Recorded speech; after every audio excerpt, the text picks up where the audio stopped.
आज इस बुलेटिन में बात होगी जम्मू कश्मीर में नई सरकार के शपथ ग्रहण की, अयोध्या की मिल्कीपुर सीट पर चुनाव पर फंसे चुनाव आयोग की, देखेंगे बीजेपी की वॉशिंग मशीन में अब हुई किस नेता की धुलाई, बिहार में बीजेपी ने कैसे नीतीश के आगे टेके अपने घुटने, जानेंगे हरियाणा में हुए विधानसभा दल की बैठक को और बुलेटिन के आखिर में देखेंगे जाने माने कार्टूनिस्ट इरफान की किस खबर पर पड़ी तिरछी नजर। लेकिन दिन भर की तमाम बड़ी खबरों से पहले एक नजर आज की सुर्खियों पर।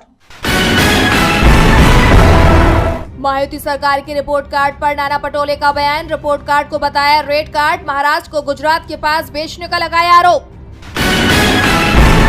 दिल्ली में शुरू हुआ आम आदमी पार्टी का चुनाव अभियान, घर घर जाकर केजरीवाल का संदेश पहुंचाएंगे आप कार्यकर्ता, 29 अक्टूबर तक चलेगा अभियान।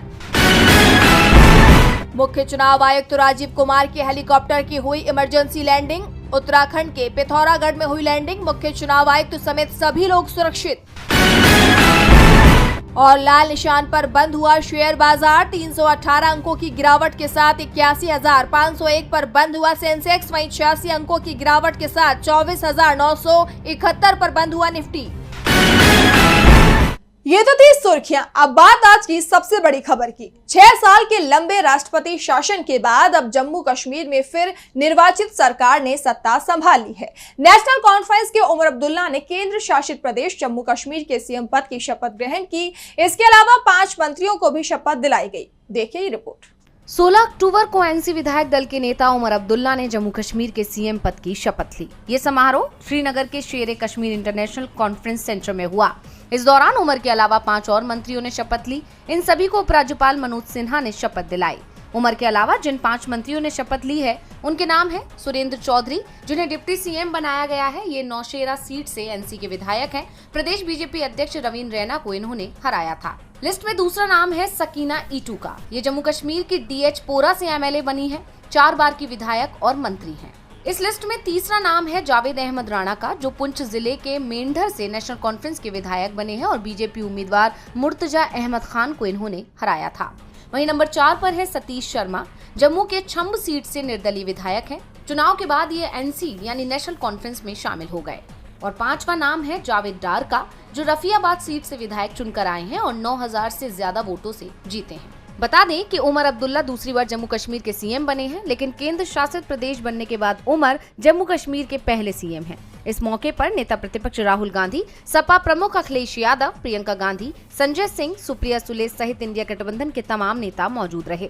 इस दौरान गठबंधन में शामिल कांग्रेस ने नेशनल कॉन्फ्रेंस को बाहर से समर्थन देने का फैसला किया है। साथ ही कांग्रेस ने ये भी कहा है कि जम्मू कश्मीर को पूर्ण राज्य का दर्जा दिलवाने की उनकी ये लड़ाई लगातार जारी है।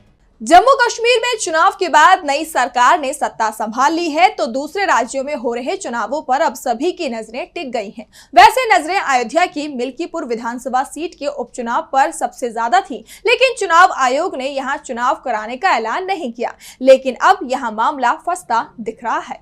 चुनाव आयोग ने झारखंड और महाराष्ट्र की चुनाव तारीखों का ऐलान तो कर दिया, साथ ही उपचुनावों की भी तारीखें तय कर दी, लेकिन यूपी की मिल्कीपुर सीट से उपचुनाव का ऐलान नहीं किया, जिसकी वजह थी एक चुनाव याचिका। बता दें कि फैजाबाद से सपा के अवधेश प्रसाद के सांसद बनने से मिल्कीपुर विधानसभा की सीट खाली हो गई थी। इस सीट को लेकर 2022 में बीजेपी से उम्मीदवार बाबा गोरखनाथ ने अदालत में एक याचिका दाखिल की थी, जिस पर फैसला विचाराधीन था। इसी वजह से आयोग ने इस सीट पर उपचुनाव का ऐलान नहीं किया था। लेकिन अब खबर ये निकलकर सामने आ रही है कि बाबा गोरखनाथ ने ये याचिका वापस ले ली है, जिसके बाद अब मिल्कीपुर सीट पर भी उपचुनाव कराए जाने को लेकर रास्ता साफ हो गया है। अब सबकी निगाहें चुनाव आयोग की तरफ हैं कि आयोग इस पर क्या फैसला लेता है। बताते चले कि मिल्कीपुर विधानसभा सीट फैजाबाद लोकसभा सीट का ही हिस्सा है और इस बार बीजेपी को इस सीट पर करारी हार मिली है, तो वहीं समाजवादी पार्टी इस सीट से अपनी जीत का सिलसिला जारी रखना चाहेगी। अब देखना होगा कि चुनाव आयोग मिल्कीपुर सीट पर चुनाव का ऐलान कब करता है। चुनाव आयोग मिल्कीपुर में यूपी की 9 सीटों के साथ ही चुनाव कराएगा या फिर इसे टाले रखेगा, जल्द ही साफ हो जाएगा। लेकिन जो लोग बीजेपी के साथ आ रहे हैं उनकी सफाई और धुलाई जरूर तेजी से हो रही है। बीजेपी की वॉशिंग मशीन में अब चंद्रबाबू नायडू की धुलाई हुई है। ऐसा दावा विपक्ष क्यों कर रहा है, देखिए ये रिपोर्ट। आंध्र प्रदेश के मुख्यमंत्री चंद्रबाबू नायडू के लिए राहत भरी खबर आई है। ईडी ने सीएम चंद्रबाबू नायडू को 331 करोड़ रुपए के घोटाले में क्लीन चिट दे दी है। अब इस खबर के आते ही सियासत में भूचाल आ गया। दरअसल विपक्ष तो पहले से ही सरकार पर केंद्रीय जांच एजेंसियों के दुरुपयोग का आरोप लगाता आया है और अब ये बात सच होती दिख रही है। सीएम नायडू को क्लीन चिट मिलने को लेकर कांग्रेस ने मोदी सरकार पर हमला बोला है। कांग्रेस ने लिखा कि मोदी की वॉशिंग मशीन में चंद्रबाबू नायडू भी धुल गए। ईडी ने नायडू को एक घोटाले में क्लीन चिट दे दी है। ये स्किल डेवलपमेंट कॉर्पोरेशन से जुड़ा घोटाला है। इसमें नायडू जेल भी गए थे। अब मोदी ने अपने मित्र नायडू को पाक साफ घोषित करवा दिया है। ये है भ्रष्टाचार के लिए जीरो टॉलरेंस। कांग्रेस नेता सुरेंद्र राजपूत ने भी बीजेपी पर सवाल उठाए। सुरेंद्र राजपूत ने कहा कि बीजेपी का टूल किट हो गया है क्या ईडी। उन्होंने सुप्रीम कोर्ट से जांच की मांग करते हुए कहा कि ईडी के अधिकारियों से पूछा जाना चाहिए कि आखिर किसके कहने पर वो छापेमारी करते हैं और किसके कहने पर क्लीन चिट दे रहे हैं, क्योंकि ये कोई इत्तेफाक तो नहीं। तो वहीं समाजवादी पार्टी ने भी बीजेपी पर जमकर निशाना साधा। समाजवादी पार्टी के मीडिया सेल ने कहा कि भाजपा की वॉशिंग मशीन में साफ हुए समर्थन के बदले क्लीन चिट मिली। बता दें कि कथित 371 करोड़ रुपए के कौशल विकास निगम घोटाले में उनका नाम आया था, जिसके बाद सीएम नायडू ने 53 दिन जेल में बिताए थे। विपक्ष का कहना है कि नायडू को क्लीन चिट इसलिए दी गई है क्योंकि वो एनडीए के सहयोगी हैं। विपक्ष जमकर इस मुद्दे पर बीजेपी को घेर रहा है। नायडू को ईडी ने क्लीन चिट दे दी है। साफ है मोदी सरकार ने समर्थन की कीमत दी है, तो बिहार के सीएम नीतीश कुमार भी समर्थन मूल्य मांग रहे हैं। जेडीयू के दबाव में बीजेपी ने बड़ा फैसला किया है। देखिए ये रिपोर्ट। इन दिनों बिहार में बीजेपी नीतीश के दबाव में नजर आ रही है, जिसके चलते अब पार्टी में ही दो फाड़ की स्थिति बन गई है। दरअसल केंद्रीय मंत्री गिरिराज सिंह 18 अक्टूबर से हिंदू स्वाभिमान यात्रा निकालने वाले हैं, लेकिन उससे पहले ही उनकी पार्टी ने खुद को केंद्रीय मंत्री की यात्रा से साइड कर लिया। बिहार बीजेपी के प्रदेश अध्यक्ष दिलीप जायसवाल ने केंद्रीय मंत्री गिरिराज सिंह की यात्रा पर बड़ा बयान देते हुए कहा, ये उनकी यात्रा है, इस यात्रा से बीजेपी का कोई लेना देना नहीं है। हम नफरत या सियासत के नाम पर नहीं, बल्कि मोहब्बत के नाम पर चुनाव लड़ेंगे, इसीलिए मैं इस पर कोई कमेंट नहीं करूंगा। हालांकि बाद में दिलीप जायसवाल ने कहा कि गिरिराज सिंह की यात्रा से नीतीश कुमार की सेकुलर इमेज पर कोई संकट नहीं है। नीतीश की सेकुलर इमेज के साथ दिलीप जायसवाल साथ खड़े हैं।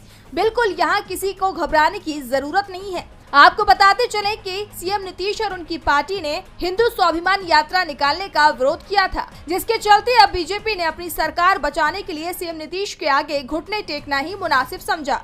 बहरहाल अब ये देखना दिलचस्प होगा कि बीजेपी के इस फैसले का उनकी पार्टी के नेता कितना समर्थन करते हैं।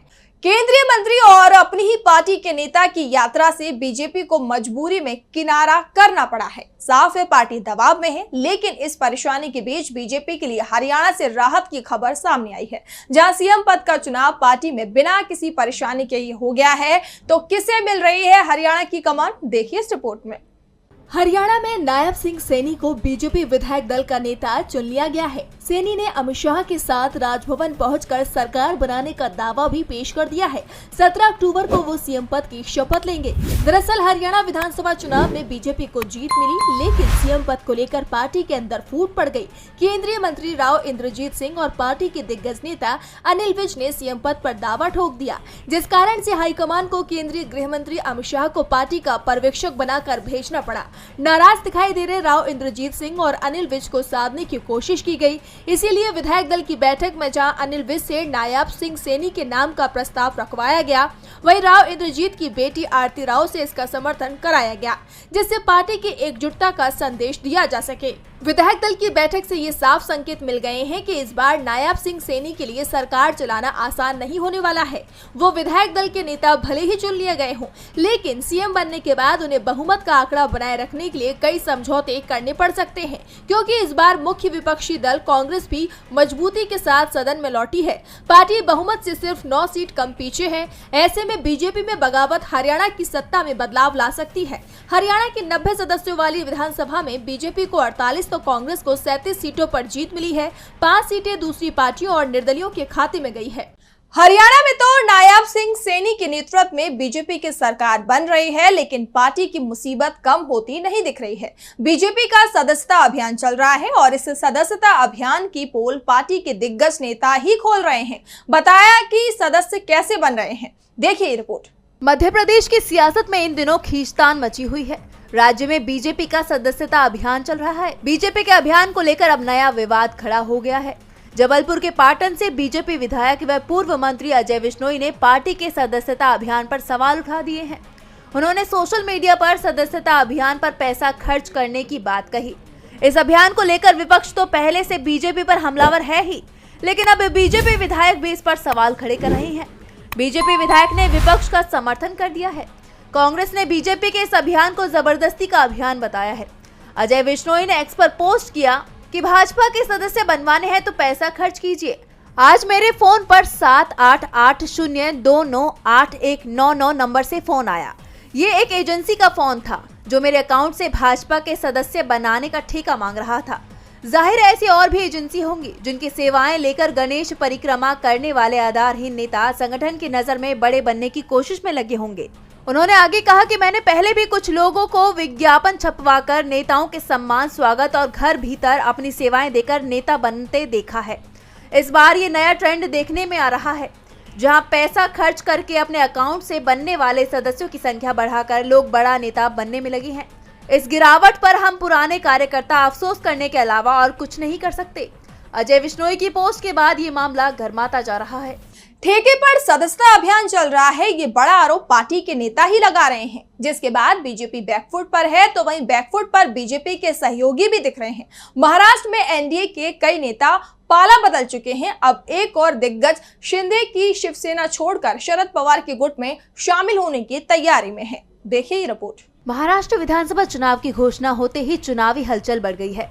सत्तारूढ़ महायुति और महाविकास आघाड़ी के बीच सीटों के बंटवारे को लेकर बैठकों का दौर जारी है, लेकिन कुछ जगहों पर नेताओं ने उम्मीदवारी के लिए खुली बगावत के संकेत भी दे दिए हैं।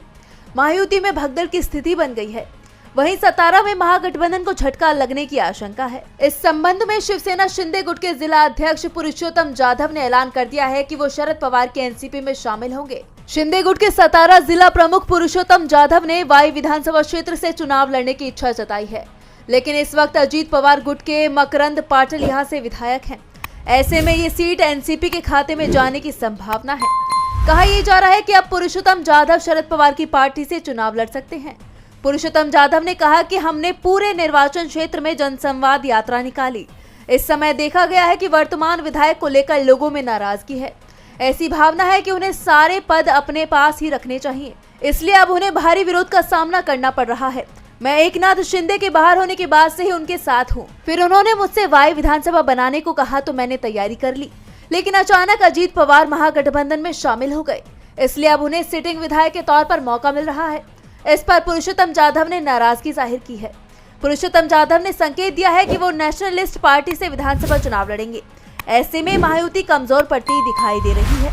और बुलेटिन के आखिर में देखेंगे जाने माने कार्टूनिस्ट इरफान की किस खबर पर पड़ी तिरछी नजर।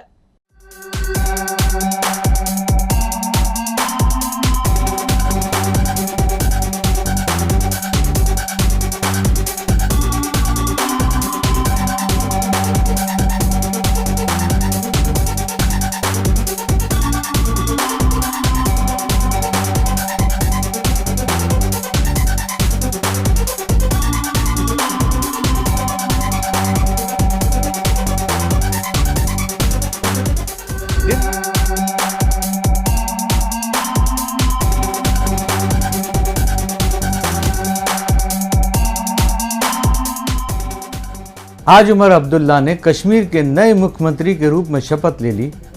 उनके लिए यह कार्यकाल कभी खुशी कभी गम वाला होगा। एलजी फाइलें ओके कर दें तो खुशी है, न करें तो गम है। इस बारे में अगर और ज़्यादा जानकारी लेनी हो तो केजरीवाल जी से संपर्क करें।